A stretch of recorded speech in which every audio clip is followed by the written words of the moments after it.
planejamento tributário não é uma mágica. Nem existe uma única regra. Ah, não. Simples Nacional é sempre mais vantajoso. Não, gente. Isso é um mito. Tem empresas que elas entram no Simples Nacional, por quê? Porque elas começaram pequenininha. O contador, via de regra, quando a empresa está sendo criada, coloca no Simples Nacional. Só que aí essa empresa vai crescendo. Não o suficiente para ter sido excluída do Simples, né? Não tendo faturamento anual de mais de 4 milhões e 800. Mas ela já está ali em 4 milhões de faturamento anual e continua no Simples. E às vezes morre de medo de ser excluída do Simples. Só que se você colocar na ponta do lápis, muitas vezes, ela está pagando mais tributo do que se ela tivesse fazendo um lucro real. Por quê? Vou dar esse exemplo aqui com a fábrica de copos. Essa fábrica de copos, vendi 100 mil reais no mês, né? Então, meu faturamento anual ali é de 1 milhão e 200 mil. Eu vou, se eu não me engano, a alíquota da faixa, tá? Tem a legislação, a lei complementar 123 de 2006, traz uma faixa de alíquotas. Quando você está no 1 milhão e 200, a sua alíquota já não é baixa. Já costuma ser em torno aí de 16%, mais ou menos, tá? Varia se é indústria, se é comércio, se é serviço, mas é mais ou menos por ali. Então, você pensa, eu estou vendendo aqui 100 mil por mês. E aí, eu estou aplicando 16%, por exemplo, sobre 100 mil e recolhendo tudo isso. Sendo que se eu fosse para o lucro real, os tributos, né, o imposto de renda, a contribuição social sobre o lucro, incidiria só sobre a margem de lucro real, que é 20 mil. É claro que, vou até aproveitar aqui o gancho do Hélio, que está aqui comentando. Os tributos não são só imposto de renda e contribuição social. Qualquer planejamento tributário, você vai ter que fazer uma lista de quais os tributos que incidem. Então, por exemplo, eu sou uma fábrica de copos. Eu pago imposto de renda, eu pago contribuição social sobre o lucro, eu pago contribuição previdenciária sobre a folha de salários dos meus funcionários, eu pago PIS, né, que é e COFINS, que são não cumulativos, ou seja, me dão direito a crédito, tem uma alíquota mais alta, mas dá direito a crédito. Eu estou vendendo copo, né, porque eu sou indústria de copo, eu pago ICMS, com direito a crédito também, mas pago ICMS. E eu estou vendendo, né, o copo que é em produto industrializado, eu pago IPI, Imposto sobre Produtos Industrializados. Então, na real, para você fazer um planejamento tributário, é um exercício de, claro, paciência. Não é uma coisa mágica. Ah, a empresa, né? Então, vocês fizeram uma pergunta aqui para mim. Professora, uma empresa que é uma panificadora, fatura 200 mil reais por mês, né? Sei lá, 3 milhões no ano. Qual o melhor regime para ela? Eu não vou poder dizer para você. Por quê? Né? Porque eu vou precisar falar assim, não basta saber o faturamento dela. Eu preciso saber qual que é a folha de salário dela para calcular a contribuição previdenciária. Qual que são as despesas que ela tem, que ela vai deduzir, descontar do lucro real. Quais são os insumos que ele tem, que são despesas também, vai descontar do PIS e COFINS, né? Quanto que ele gasta na compra da mercadoria que ele revende, na compra da matéria-prima que ele usa para fabricar ali os produtos, né? Então, eu vou precisar ter esses dados. Então, planejamento tributário, o primeiro passo é fazer um levantamento de dados, para que você tenha quanto que a empresa ganha, né, o faturamento dela, e quanto que ela tem de despesas. E aí, a partir disso, você faz exatamente o que a Graziella está falando aqui, uma projeção, né? Então, você vai pegar as alíquotas do lucro real que é esse de que desconta todas as despesas, e falar, se você for tributado desse modo, quanto é que você vai pagar? E aí você pega, não precisa. Aí fala assim, alguns vão falar assim, Fabiana, então eu tenho que ser um gênio da matemática. Porque se eu tenho que ficar fazendo cálculo, gente, inventaram um negócio chamado calculadora, né? Eu sei que tem os experts que vão até usar aquela calculadora científica, etc. Mas não precisa. Uma calculadora simples. Calculadora faz percentual, calculadora soma e diminui. Então, com papel na mão, ou uma planilha de Excel, para quem já sabe, domina o Excel, mas mesmo fala assim, eu não sei Excel. Vamos fazer na mão, vamos fazer no papel ali, né? E aí você aplicar isso daí.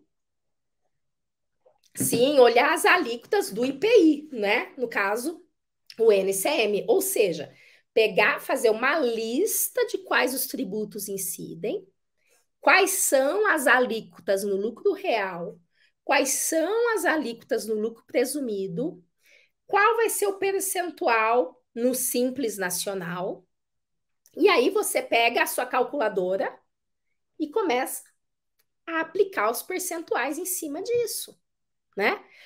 Não precisa ser 100% exato, né?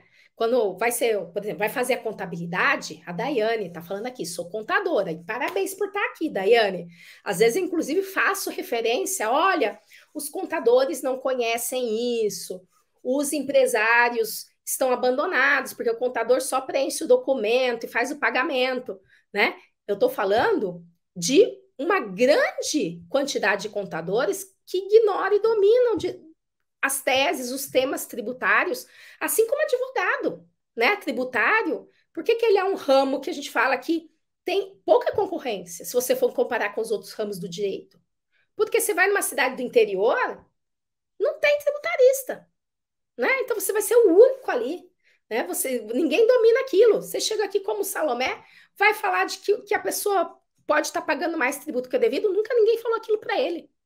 Então, né, tanto na advocacia quanto os contadores, muitos ficam na superficialidade.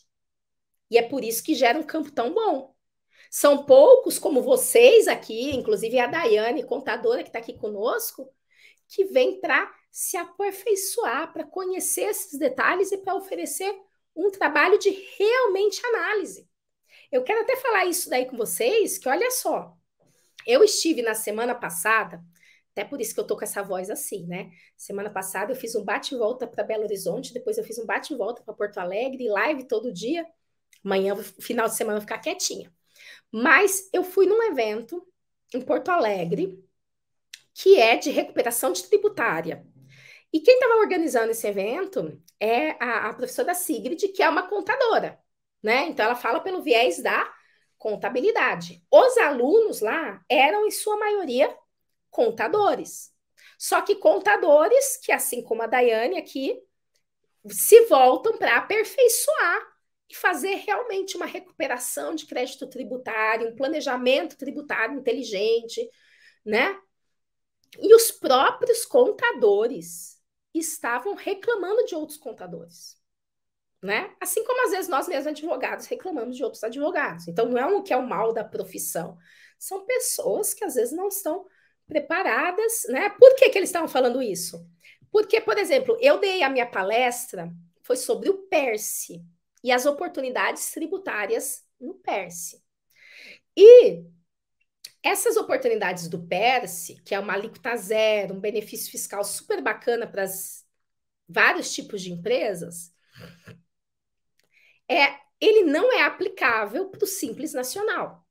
Você pode discutir, você pode optar por entrar com um mandado de segurança e discutir isso. Mas, em regra, se você for aplicar a lei complementar do Simples Nacional, o artigo 24 fala que esses benefícios não são aplicáveis. Então, você teria duas opções, né? Ou optar por discutir judicialmente para ser aplicável ao Simples Nacional, etc. Ou sair do Simples Nacional e ir para o lucro presumido ou para o lucro real, né? Para poder se beneficiar disso daí, que acabaria, na maioria dos casos, sendo muito vantajoso. E aí os próprios contadores falaram assim, porque eles são contadores, mas, como eu disse, aqui, assim como vocês, que se voltam para essa especialização, né? De recuperar tributos, de fazer planejamento. Então, normalmente, eles são terceiros, assim como vocês, que chegam numa empresa para oferecer um trabalho. Então, você chega numa empresa, como fez aqui o Salomé, né, na mensagem que me enviou, foi lá num rancho, né, que é um lugar de eventos, na verdade, rancho que ele fala, mas um hotel, uma fazenda, né, um de eventos, e já começou a falar do Perse com a pessoa, né? Então vai falar o quê? De oportunidades tributárias. Só que aí, se é uma empresa que já tem um contador e você chega falando, não, mas para você ter essa alíquota zero, você tem que, se não quiser discutir judicialmente, você sai do Simples Nacional, né? E aí você vai ter essa tributação menor. Aí o contador fica criando empecilhos para sair do Simples Nacional, né? Mais uma vez, gente, não estou generalizando, tá joia? Né? A Daiane mesmo estão falando aqui, é diferente, vários contadores que se dedicam, mas vocês vão enfrentar isso, né? E como é que a gente supera essas situações? Fazendo o cálculo, tá? Fazendo isso que a Graziella falou aqui, ó, simular os cenários. Não precisa ser um cálculo exato, porque vocês podem falar assim, meu Deus do céu, mesmo com a calculadora, eu tenho medo de errar. Uma coisa é se você é a contadora e você vai declarar e recolher os tributos. Então, na hora do que o contador vai lá e preenche os documentos e faz, né? Nem precisa fazer o cálculo, porque o próprio sistema acaba fazendo o cálculo, mas coloca lá qual é o valor dos insumos, quais são os valores dos créditos, etc. É um documento que você vai mandar para a Receita Federal, é um documento que você vai mandar para o governo, né, para a Secretaria de Fazenda, para a Prefeitura, e vai pagar o tributo em cima disso. Então, essa parte de preencher os documentos fiscais, isso tem que ser exato, porque se for errado, vai dar multa. Agora, o planejamento tributário não é isso. O planejamento tributário é uma organização para você simular, ou seja, o que é simular aqui? É um faz de conta, né? Então a empresa está lá no Simples Nacional, recebe 100 mil por mês. Vamos lá, se você estivesse no lucro real, quanto é que você teria que pagar? Precisa ser exato? Não. Não precisa ser exato, né? Centavos, tudo exato. Não, é mais ou menos. Para ele ter um comparativo. Se no lucro real ele pagaria menos tributo do que ele está pagando no Simples Nacional. Se no lucro presumido ele pagaria menos tributos ou não, inclusive considerando os benefícios de cada regime. Por exemplo, se a empresa é uma empresa que ela vende bebidas, se ela vende bebidas, ela teria direito ao PERSE. Mas se ela está no Simples Nacional, salvo se ela conseguir uma decisão judicial favorável, né, que é uma coisa que uma briga ainda que está começando, ela não vai ter alíquota zero. Então, quando você faz o cálculo, você fala assim, não, é mais vantajoso ir para o real ou para o presumido, né? E aí você faz o cálculo, né? O cálculo aproximado, o cálculo estimado, apenas para você ver em qual deles ele teria a menor carga tributária. Tanto não precisa ser exato que você faz o cálculo com base nos dados do passado. Amanhã, pode ser que o faturamento dele, em vez de ser 100 mil, seja 80. Em vez de ser 100 mil, seja 150, né? Então, é um planejamento. É como você faria ou deveria fazer com as suas contas, né? Quanto eu ganho por mês, né? Então, eu quero fazer uma viagem, então vou fazer aqui uma economia para fazer uma viagem. Então, quanto que eu tenho que economizar por mês? Então, o que eu tenho que diminuir aqui em restaurante, em cinema, etc. É um planejamento, algo para o futuro.